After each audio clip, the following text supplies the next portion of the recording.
დავბრუნდით პირდაპირ ეთერში კეთი და ძალიან მნიშვნელოვან თემაზე უნდა ვისაუბროთ. ეს არის გარემოს დაცვა.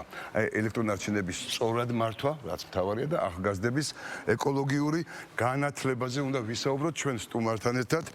ბატონო გიორგი გულიაშვილია ჩვენი სტუმარი, ვეცლეისის თავმჯდომარე, რომელიც გვიამბობს ახალ რეგიონულ კომპანიაზე ეკომეგობრული კახეთი. საინტერესო სახელი აქვს, მოგესალმებით. შუადღე მშვიდობის. ფაქტია რომ ყველანი უნდა ვიყოთ ეკომეგობრულები, სხვანაირად ყველა აუცილებლად თორე ჩვენ ქვეყანას. მაგრამ თქვენ დაიწყეთ კახეთით. ჯერ გვიამბეთ თქვენს ორგანიზაციაზე, რა ორგანიზაცია ეს და რა მიმართულებით მუშაობთ? მოგესალმებით, მივესალმები მაყურებელს, დიდი მადლობა მოწვევისთვის, ძალიან მნიშვნელოვანი არის. ამ თემაზე საუბარი, ქმედებაც მნიშვნელოვანია, რასაც ჩვენ ვახორციელებთ და მე მოგიყვებით ახლა ჩვენ კომპანიაზე. ჩვენ Wasteless-ი ეს არის სპეციფიკური ნარჩენების მართვის ასოციაცია და შემდეგი სახის ნარჩენებს ვაგროვებთ და გადავამუშავებთ. ეს არის ელექტრომოწყობილობების ნარჩენები, ბატარეების და აკუმულატორების ნარჩენები, საბურავების და ზეთების ნარჩენები. მხოლოდ ამ 4 მიმართულებით გვაქვს ჩვენ კანონმდებლობა საქართველოში, რომელიც უკვე ახლებურად არეგულირებს ამ ნარჩენების მართვას. და თვითონ ბიზნესს ავალდებულებს, რომ შეაგროვოს და გადაამუშავოს ეს ნარჩენები. Wasteless-ი არის ყველაზე დიდი ეგრეთ წოდებული წარმოებლის გაფართოებული ვალდებულების ორგანიზაცია, რომელსაც 17,000-ზე მეტი წევრი ყავს საქართველოში და ესენი არიან ყველა იმპორტიორები, ვისაც შემოაქვს ეს პროდუქტები საქართველოში. ასევე ჩვენ მთელი ქვეყნის მასშტაბით დავიწყეთ უკვე მესამე წელია რაც საქართველოში მოღვაწეობთ, დავიწყეთ ინფრასტრუქტურის მოწყობა, იმიტომ რომ სპეციფიკურ ნარჩენებს რადგან უწოდებთ, სპეციფიკური იმიტომ არის, რომ ის შეიცავს გარკვეულ სახიფათო კომპონენტებს და მას სჭირდება განსაკუთრებული შეგროვება, დასაწყობება, მართვა და გადამუშავებაც ასევე და მთელი ქვეყნის მასშტაბით დავიწყეთ ამ შეგროვების სისტემის მოწყობა და უკვე მაგალითად ელექტრომოწყობილობის მიმართულებით 500-ზე მეტი პუნქტი გვაქვს საქართველოში, სადაც ანუ ჩვენს ქვეყანაშივე ხდება გადამუშავება? თქვათ შევაგროვეთ ელემენტები. მე მუშაობდი ადრე სხვა კომპანიაში, დიდი კომპანია იყო 1000-კაციანი, სადაც ეს შესასვლელში იდგა უზარმაზარი ყუთი, სადაც ვაგროვებდით ყველა ის სახში, ვისაც ჰქონდა უკვე გამოყენებული ელემენტი, ვაგროვებდით და მე მიქონდათ. ხო და ის სულ ჰქონდა ეს კითხვა, სად მიქონდათ? კი ბატონო. ძალიან კარგი კითხვაა ეს. უყურეთ, ჩვენი კანონმდებლობით ჩვენ უნდა შევაგროვოთ და გადავამუშავოთ, მაგრამ სამწუხაროდ საქართველოში ესეთი საწარმოები ძალიან ცოტაა თუ არის. მაგრამ არის. არის ძალიან ცოტა. მაგრამ ბატარეების მიმართულებით ახლა კონკრეტულად ბატარეებზე თუ გაინტერესებთ.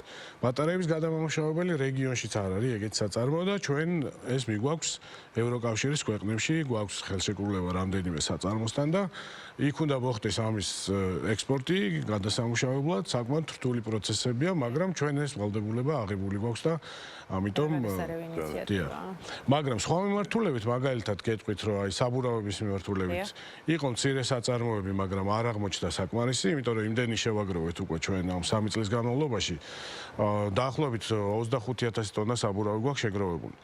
და ეხა სულ მალე ჩვენს პარტნიორებთან ერთად უკვე დაანონსებული გვაქვს ეს, რომ თანამედროვე ტექნოლოგიურად აღჭურვილი საწარმო ჩამოვა ამ შემოდგომაზე და დამონტაჟდება საქართველოში და გავხსნით ამას და ეს არის რეგიონალური დონის საწარმო. მსგავსი საწარმო მეზობელ ქვეყნებშიც არ არის.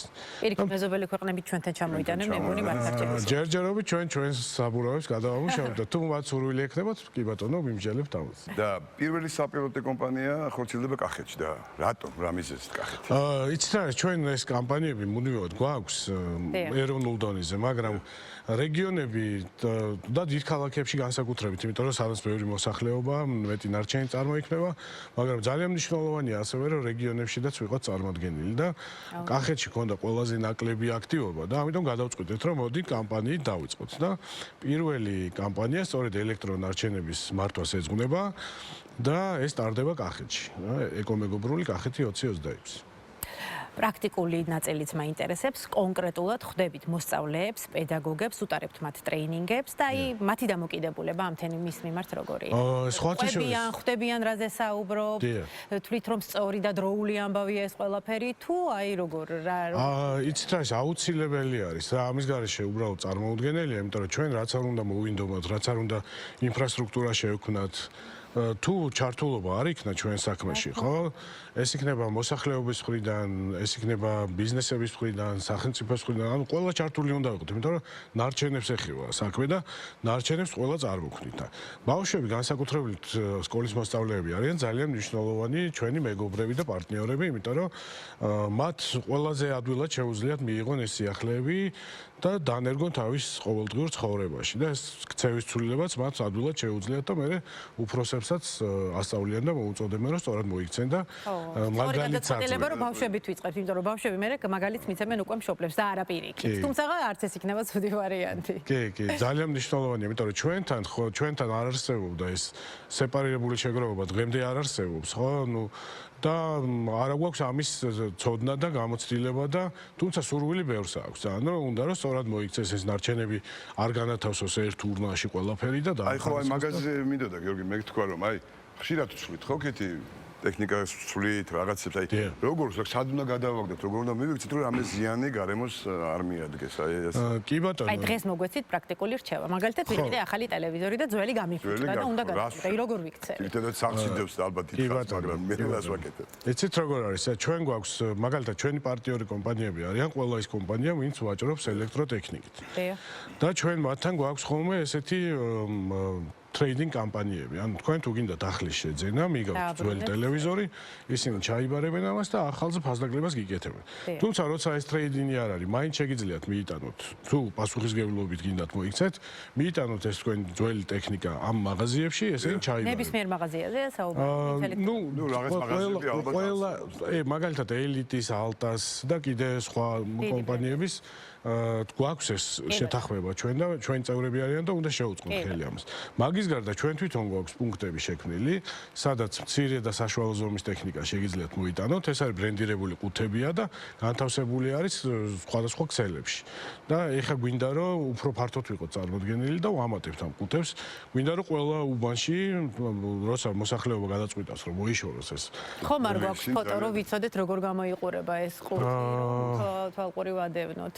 ესეთ უნდა იყოს, მაგრამ არა ვარ დაფინანსებული. კარგი. მოკლედ, ხო, და ესე ვაგროვებთ ამ ეტაპზე. თუმცა, ხო, მომავალში გვინდა რომ შევქმნათ გარემოხმარების ყუთებიც, რომელიც დაბრენდილი იქნება და ეწერება, აი ერთ-ერთი ყუთი იქ არის დიდი მოხმარების და მოსახლეობა შეიძლება რომ უკვე მაღაზიაში კი არ მივიდეს, უკვე კონკრეტულ სივრცეში მოიტანოს და ჩაგვაბაროს. ხო, რატომ არის ეს ძალიან მნიშვნელოვანი? იმიტომ რომ ელექტრომოწყობილობები ჩვენ არ აგვიქვთ ამას როგორც საფრთხო ნარჩენებად, ხო? მაგრამ დღეს უკვე ევროკავშირში პირველი იანვრიდან ეს როგორც საფრთხო ნარჩენი ესე მოიაზრება. და მასში არის ის კომპონენტები, რომლის მოხვედრა გარემოში იწვევს გარემოს დაბინძურებას და მე ჩვენს, რა თქმა უნდა, ჩვენს ჯანმრთელობას უქმნის საფრთხეს. კი, და ამიტომ ძალიან მნიშვნელოვანია რომ სწორად იმართოს. ნუ ჩვენი გამოცდილება რა იყო აქამდე, რომ მაქსიმუმ ეს დიდი ზომის ელექტრომოწყობილობები მიგვეტანა ჯართის ჩამბარებელ პუნქტებში, ხო?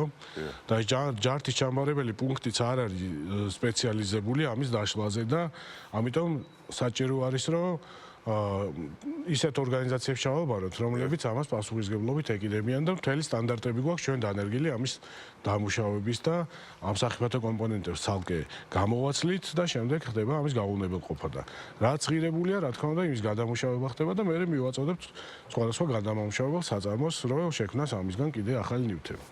30 მაისზეც უნდა გითხოთ, ეკოფესტივალი ტარდება, ხო? რამდენადაც მე ვიცი და აი რას ელიცაზე გადავა. დიახ, მოკლედ გეტყვით ამ კამპანიის შესახებ, ჩვენ 8-ვე მუნიციპალიტეტში კახეთში 35 სკოლას, 35 სკოლა შევარჩიეთ.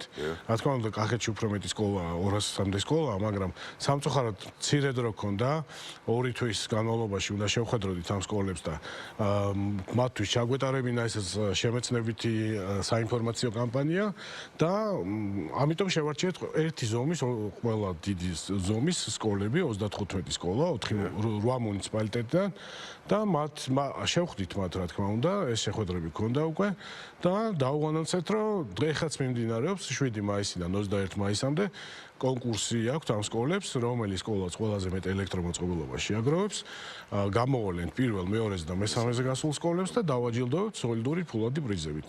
და მაგის გარდა 30 მაისს უკვე ფესტივალით დავაგვირგვინებთ ჩვენს კამპანიას კახეთში, ამას ქვია ეკომეგობრული კახეთი 2026-ის ფესტივალი და ეს ფესტივალი გაიმართება ლაგოდეხში მთელი დღე იქნება ეს ღონისძიება, იქ მთელი კახეთი მოვიყრის თავს და დავაჯილდოებთ ამ გამარჯვებულ სკოლებს, მათ შორის მოსწავლეებისთვის გავაკეთეთ კიდე TikTok challenge-ი, მათ უნდა ჩაეწერათ ვიდეოები ამ თემაზე, მნიშვნელობაზე, შეგროვების, გადამუშავების და რომელი ვიდეოც ყველაზე მეტ მოწოდებას დაიმსახურებს, რა თქმა უნდა, ამ ბავშვებსაც დავაჯილდოებთ და კიდევ ბევრი პრიზი ელოდებათ, იმიტომ რომ საკმაოდ დიდი რაოდენობა კომპანიების ჩვენი მეგობრები, ეკო-მეგობრები არიან ჩართული ამ ფესტივალში და მოკლედ ბევრ საჩუქრებს პირდებით მოსკოვის მოსწავლეებს. იმედია მთელ საქართველოს მოიცავთ და მხოლოდ კახეთზე არ შეჩერდეთ. ჩვენი მიზანიც ეს არის, რომ კახეთით დავიწყეთ, მაგრამ ჩვენ ნამდვილად არ ვაპირებთ გაჩერებას და შემდეგი იქნება სხვა რეგიონი და ესე შემოვლით მთელ საქართველოს. თუმცა დროში ვართ შეზღუდულები, იმიტომ რომ სასკოლო პერიოდს უნდა დაემთხეს ეს ყველაფერი და ამიტომ ხო, ესე ნელ-ნელა ვიყვებით ამ ამბავს.